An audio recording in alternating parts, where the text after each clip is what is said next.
Greetings, everyone. My name is Dylan Tett. I am a friend of Ukraine.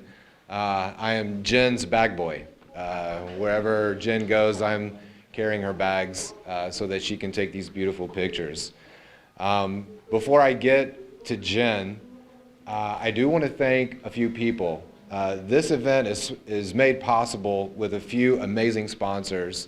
It took a chance encounter with the CEO of Boeing a couple of weeks ago, Dennis Muhlenberg. Is there anyone from Boeing here tonight?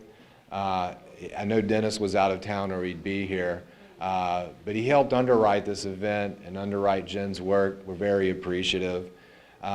This is also made possible by a very compassionate doctor, a psychiatrist from Rush University named Naranjan Karnik, who founded the Road Home program. And for those of you who don't know, the Road Home program is part of the Wounded Warrior Project Warrior Care Network.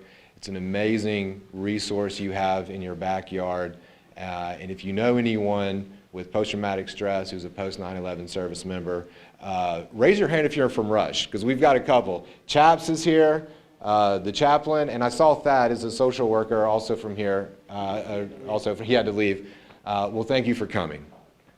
And then Irina Viatkina is not here. She was running a 5K race in Chicago a couple of days ago, raising money for an amazing cause. It was through Irina that we were able to bring here to Chicago two amazing veterans of the Donbass, the war in the Donbass, Dima and Alina, who are also hanging on the wall here. But you get to talk to them tonight. And I hope that you will. Before I go any further, can we give these guys a round of applause?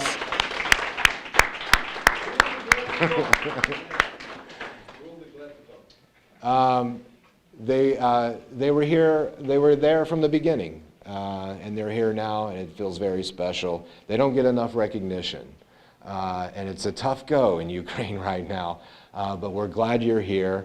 I hope you can soak up this moment with us. And again, it wouldn't be made possible without you, and so thank you.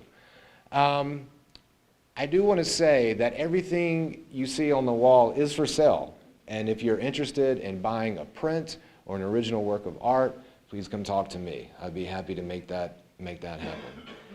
I have experienced so much since I got involved in Ukraine. I am a combat veteran myself from the war in Iraq, and there are other veterans here. Thank you for coming, and thank you for your service. But it has been an extraordinary community. This Ukrainian community, which extends all the way from my experience in Kyiv and Donbass to here in Chicago, and we've made amazing friends, like the Rapeskis are here. And these wonderful women from the Ukrainian National Museum of Chicago. What a gem that you have right here in Chicago. Thank you, Lydia. Thank you, Maria. Maria was sick tonight. Everyone got the flu, apparently. But if I could, I would take them all back to New Orleans, and we'd take over Julia Street and take over the art world. What an amazing resource, and I'm very jealous, actually. I will take this opportunity now to introduce a very dear friend of mine, J.T.Blatty. I've known Jen since we were cadets at West Point, going back now almost 20 years ago. And there are some other ring knockers in the room. Thank you for coming. Jen, what can I say about her? Well, she is a combat veteran, served her country proudly as an engineer in Afghanistan and Iraq. And we've only, just in the last couple of years, have formed a partnership that has taken us to some really tough places. But Jen is fierce. She is on a relentless pursuit of, I think, the truth. And in her journey, she has uncovered something rather beautiful and rather remarkable. And I hope that when you look into the eyes of these brave men and women, it is our hope that you can also see a little bit of yourself, perhaps. and experience the commonality, the universality that we all share, that we're all connected. It doesn't matter what war you fought in, doesn't matter where you're from, doesn't matter your language, we are all connected. And so, without further ado, please put your hands together and welcome my friend, J.T.Blatty.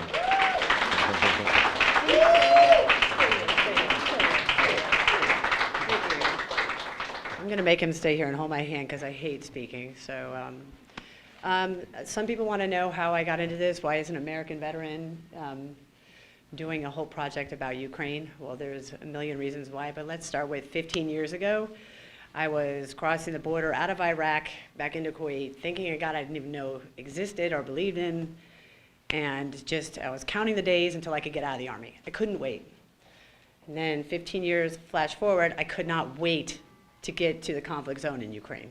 I was just pulled back by something. What was it? And over the last year, I guess I've discovered what that is. It's been maybe a little over a year now. I originally went to Ukraine by running into Dylan at an Army-Navy game in New Orleans. And at first, he was annoying me. He wanted to hang out. I'm like, who are you? I don't like hanging out with Army people. But he was relentless, and I'm really thankful for that.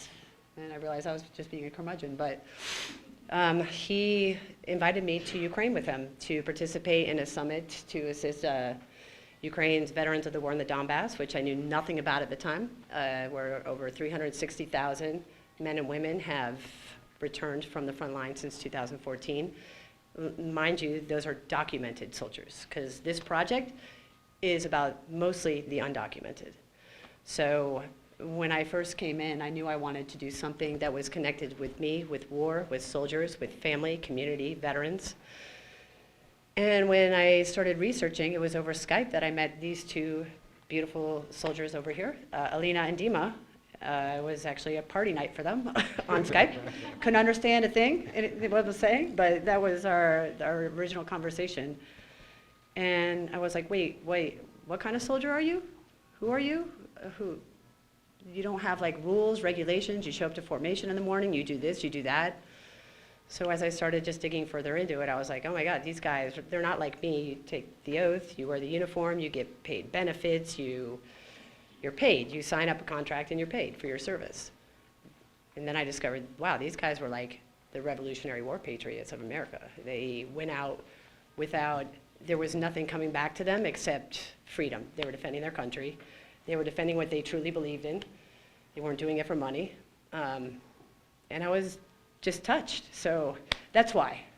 So this project it's a combination. It's historic preservation, for one, because a lot of these guys that went over there in 2014 have yet to be even recognized as combat participants.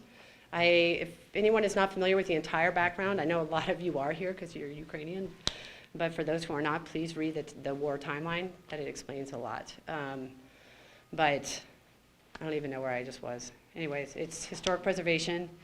It is making sure these stories are not lost. It is to bring recognition to the war that is still ongoing every day. It's really hard to capture because you don't see the nightly shellings that go on. If you're a photographer that happens to be in that spot when it gets blasted, then you're there. But I mean, people are still dying every week. And Dylan and I, the very first time we went out there together, we met this one boy and he was dead 1 month later, and he's in these photos, but there needs to be more awareness brought to it.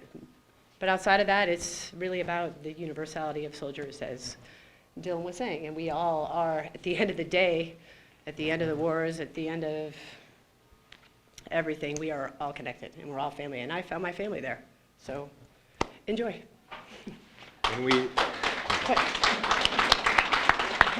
And we need your support to keep the work, to continue the work. I'm not good at asking for money, but if you feel like giving money, there's a donation jar back there. This work is not finished. This is the first exhibition. There are future exhibitions, but I'm still going to Ukraine. I'm still doing the work.